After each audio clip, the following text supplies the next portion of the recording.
She married me after knowing me for 11 days, not because she was reckless, not because she was in love, but because, in her words, you make ugly things look bearable. And by the end of this story, that sentence will mean something completely different than you think. 3 days before the wedding, she handed me a list. Not flowers, not vows.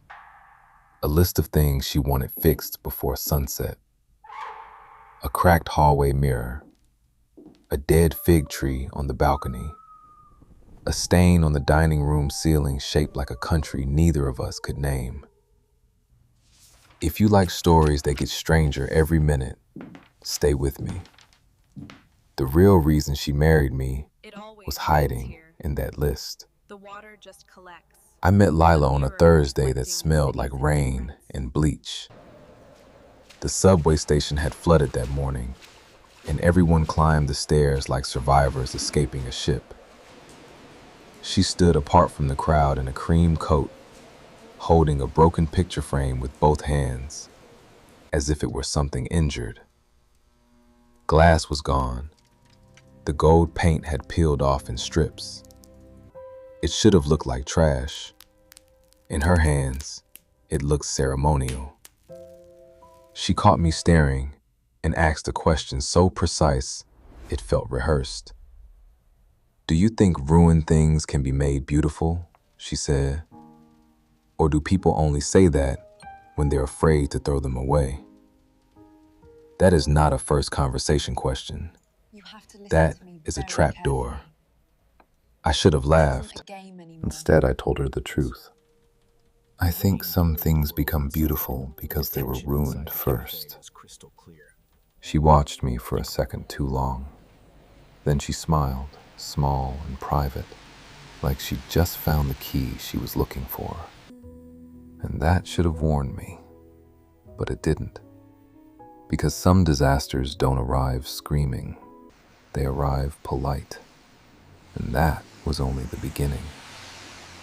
We walked to a cafe with fogged windows and crooked lamps. She ordered tea she never drank. I ordered coffee I let go cold. Outside, buses hissed on wet pavement. Inside, she asked questions no stranger should ask, and somehow made them sound ordinary. What was the first room I ever loved? What did grief smell like in my family? If I could save one object from a fire, what would it be? Most people make small talk to avoid silence. Lila used questions like scalpels. She cut through the safe parts first. I told her about my grandmother's sewing room, where sun pooled on the floorboards like spilled honey. I told her grief smelled like starch and hospital soap. I told her if there were a fire, I'd save a shoebox of photographs, so old the faces had almost dissolved. She nodded as if she were taking inventory. Then she said, "Good. You noticed the edges." That line sat between us like an unexploded shell. Here's the strange part. I should have left. Any sane person would. But there are moments in life when being seen feels so rare, so intoxicating. You confuse recognition with safety, and that confusion can change everything. The next day, she invited me to her apartment. It was on the fourth floor of a building old enough to creak before you touched it. The hallway smelled of dust and oranges. Her door was painted deep blue, but chipped around the frame, as if previous colors were still trying to come back through. Inside, the place was beautiful, in the unsettling way abandoned theaters are beautiful. Velvet curtains, tarnished brass, stacks of books sorted not by author, not by subject, but by color fading from dark to light. And then there were the repairs. Not normal repairs, not the sink leaks repairs.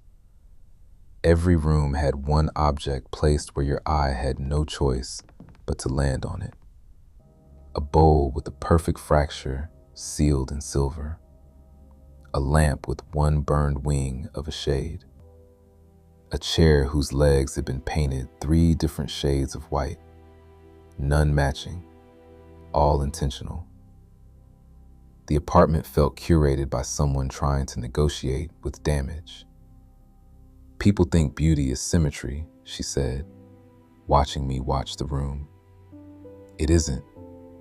Beauty is tension that learned how to stand still. That sounds like poetry. It also sounds like a warning. Then she led me to the smallest room in the apartment, a square little studio with no decorations at all. Just a work table, brushes, solvents, thin gold leaf sleeping in a book like pressed sunlight. On the center of the table sat a cracked ceramic vase, broken clean through the middle. My mother taught me kintsugi, she said. Not the original Japanese method exactly, her version. She believed if you repair a thing honestly, the scar becomes part of the design. She put the vase in my hands. Show me what you would do. A test, obviously. But a test for what? I turned the pieces in my fingers and said I wouldn't try to hide the break. I'd clean the edges first, join them carefully, let the seam remain visible, even emphasize it, because pretending a wound never happened usually makes it uglier. Her face changed, just slightly, relief or triumph. I couldn't tell which. You understand, she whispered. No, I didn't. Not yet. And the truth was stranger. For the next week, she became the axis of my days. She called in the mornings with tiny emergencies. A frame needed rehanging. A drawer stuck halfway. A dead branch on the balcony looked emotionally wrong. That was her phrase. Emotionally wrong. I should have recognized then that this wasn't about home maintenance. It was choreography. Still, I went. Each visit was a lesson disguised as a favor. While I sanded a table edge or reset a loose tile, she talked about color theory, about old cathedrals built over ruins, about how cities preserve cracked statues because visible age gives authority. Luxury brands fake wear now, she said once with a dry smile. People will pay for manufactured imperfection. Imagine how terrified they are of the real thing. She wasn't wrong. Modern life worships polish and calls it authenticity.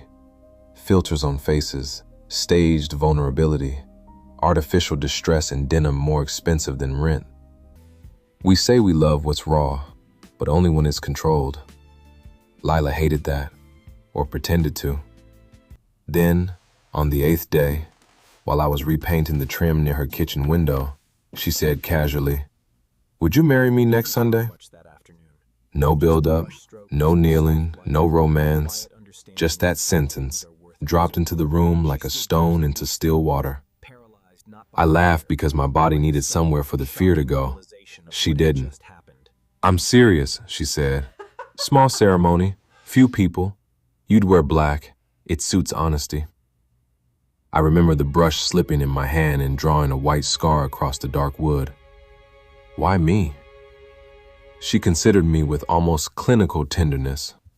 "Because you don't rush to erase damage," she said. "Because when something breaks, you move closer, not away. Because some men need beauty to be untouched. You don't." That should have been flattering. It felt like being selected for an experiment. And here comes the part where everyone watching thinks, no one says yes to that. No one with a functioning brain agrees. That's the reasonable opinion. But reason gets fragile when loneliness finds a beautiful voice. So I asked the only question that mattered. Are you dying?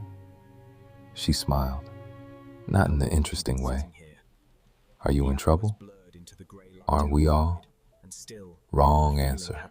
Terrible answer. Yet 3 days later, I was standing in a tailor shop being pinned into a black suit I had no business owning. The clerk adjusted the lapels and said, "You look like someone attending his own secret."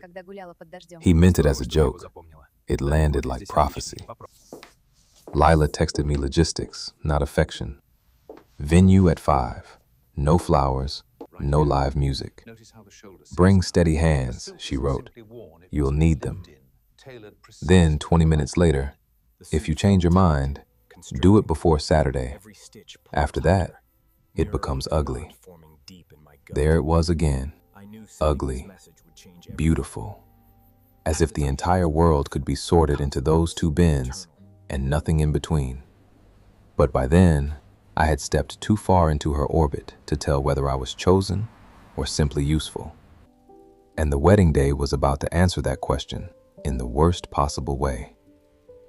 The ceremony took place in a conservatory at the edge of the city, all fogged glass and winter light. Outside, bare branches tapped the panes like fingernails. Inside, everything was pale and almost silent, as if sound itself had been asked to behave. 12 guests, no more. They stood in a semicircle, elegant and unreadable. Not one of them looked surprised to see me. That bothered me immediately. There was an officiant with silver hair and a voice so soft it made everyone lean in. There were candles in low brass holders. No flowers, just bowls of water with white camellias floating like severed moons. Beautiful, yes, but too deliberate, too composed, as if this wedding had been designed by someone who didn't trust joy and preferred control. Then I saw Lila. She wore ivory, but not the bright, clean ivory of bridal magazines. This was older, dimmer, almost candle-colored, with hand-stitched repairs running down one sleeve in gold thread. Intentional mending. Visible. Sacred.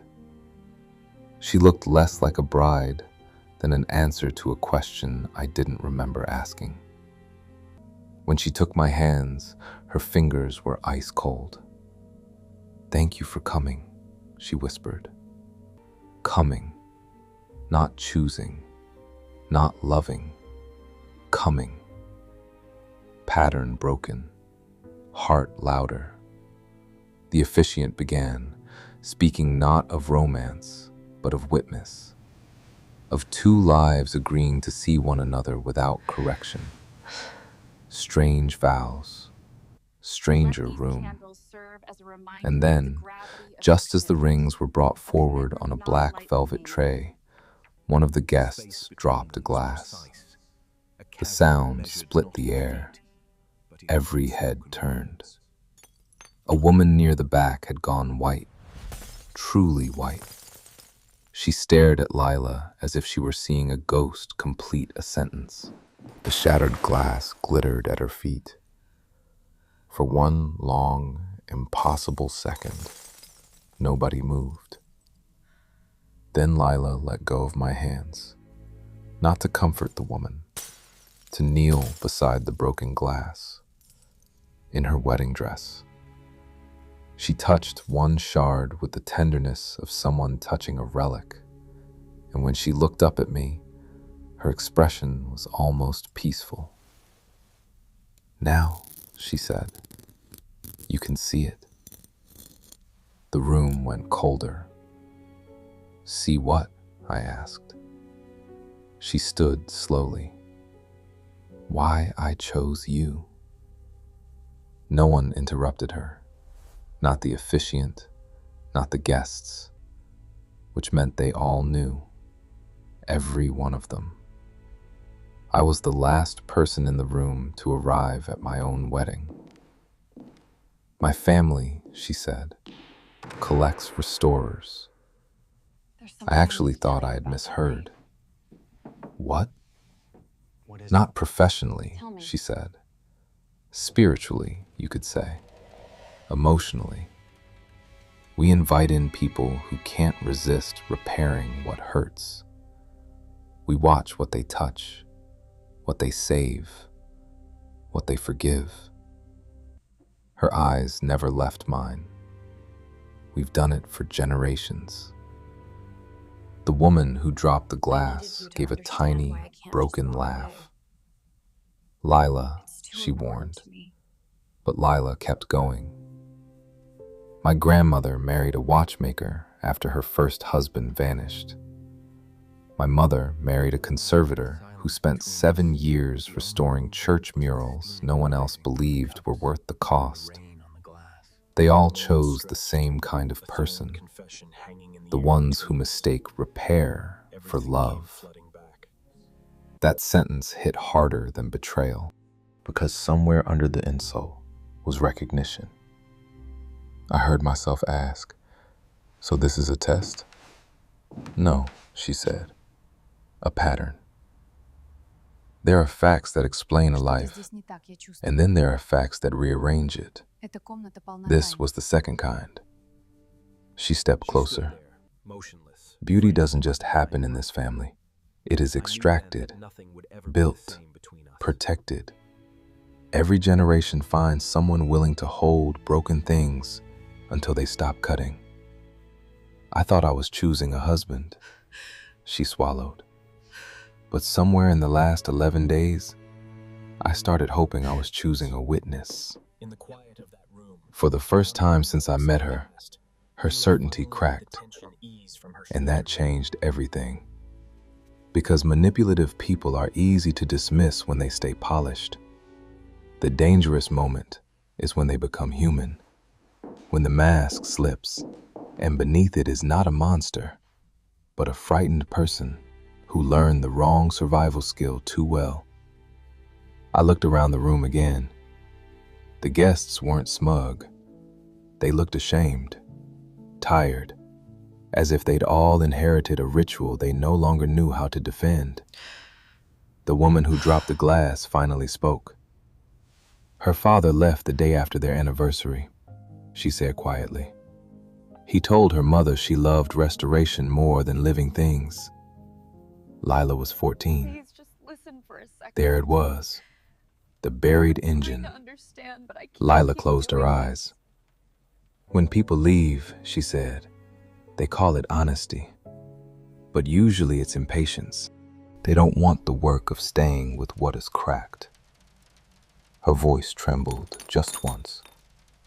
So yes, I learned to test people. I learned to arrange rooms, questions, objects. I learned to find out who would kneel when something shattered. Silence. Then the smallest sound in the room, my own breath leaving me. This is where most stories sprint toward outrage. Mine didn't. It slowed down. That was the real surprise. Because standing there in that strange glass chapel with winter pressing its face against the windows, I realized she had lied to me, but not about the central thing. She really did want beauty. She had just confused beauty with control, like so many people do. I looked at the broken glass still scattered near the aisle, then at the gold stitching on her sleeve, then at the list she'd handed me days earlier, though I could only see it in memory now. Mirror, fig tree, ceiling stain. Not repairs, invitations, little auditions for tenderness. Cruel? Yes. Also desperate. I know it's difficult. Also ancient. I asked her one final question. If I say no, I said, what happens? A muscle moved in her jaw. Then we stop here, clean this up, everyone goes home, and I learned something ugly. And if I say yes, This time, she didn't answer immediately. Then, for once, she said, I try to build something without testing it first. That was the twist. Not that she had manipulated me, not that her family had a ritual. It was that the performance had finally cornered its own author. She had built a maze and reached the center at the same moment I did. So what did I do? Not what you think. I did not walk out. I did not say, I do. I did something much quieter and much harder. I asked everyone to leave. All 12 guests. The officiant, the woman who dropped the glass, everyone. At first, nobody moved. Then chairs scraped softly across stone. Coats rustled. Candles flickered in the draft as the door opened and shut, until the conservatory belonged only to us and the sound of winter branches on glass. Lila stood across from me in her repaired sleeve and careful ruin. I knelt, not for the wedding, for the broken glass. I gathered the largest pieces into my palm and set them on the velvet tray where the rings had been. Then I stood and placed the tray between us. This, I said, is the last thing I fix for you before you tell the truth without props. She stared at me, stunned, as if no one had ever stepped out of the script while remaining inside the scene. Then she cried, not elegantly, not cinematically, the kind that bends the body, the kind that ruins makeup and makes language useless for a minute. And when she could finally speak, she said the one sentence I believe she had never said cleanly in her life. I don't know how to be loved without arranging the conditions. There it was, the open loop, the hidden meaning of her first line. You make ugly things look bearable. She didn't marry me to make the apartment beautiful, or the ceremony, or the family tradition. She married me, tried to marry me, because she believed I could make her fear look livable, make her damage feel designed, make everything beautiful, so she'd never have to call it broken. And I loved her enough, in that moment, not to do that. I told her beauty is not the same as disguise. A gold seam is honest only if something was truly repaired, not arranged to seem profound. I told her broken things deserve care, but people are not art projects. They are not galleries for inherited pain. They are not tests. She listened the way thirsty ground listens to rain. We did not get married that day. We walked out of the conservatory separately, then together, then separately again at the curb, because real endings are messy and symmetry is mostly for movies. Over the next months, we met without ceremonies, without assignments, without symbolic household crises. Sometimes it was coffee, sometimes silence, sometimes one honest sentence that cost more than an entire performance. The fig tree on her balcony eventually lived. The hallway mirror stayed cracked. She said she wanted to see herself in something that didn't pretend. And if you're wondering whether we ever married for real, yes, but much later. No guests chosen for effect. No floating camellias, no dropped glass. Just two people in a courthouse, tired of metaphors, signing our names under fluorescent lights while a clerk chewed mint gum and called the next couple too early. It was perfect, not because it was beautiful, because it wasn't trying to be. So if this story stayed with you, maybe that's the reason. Most of us are doing some smaller version of what Lila did. We arrange the lighting, rehearse the pain, offer people the edited ruin, hoping they'll call it art instead of fear. But love, real love, doesn't exist to decorate the fracture. It exists to tell the truth about it. If you liked this, a subscription would really help the channel. And tell me in the comments, would you have walked out or stayed long enough to hear her answer? Because the strangest part of all this is not that she tested me, it's that almost everyone does. They're just better at hiding the list.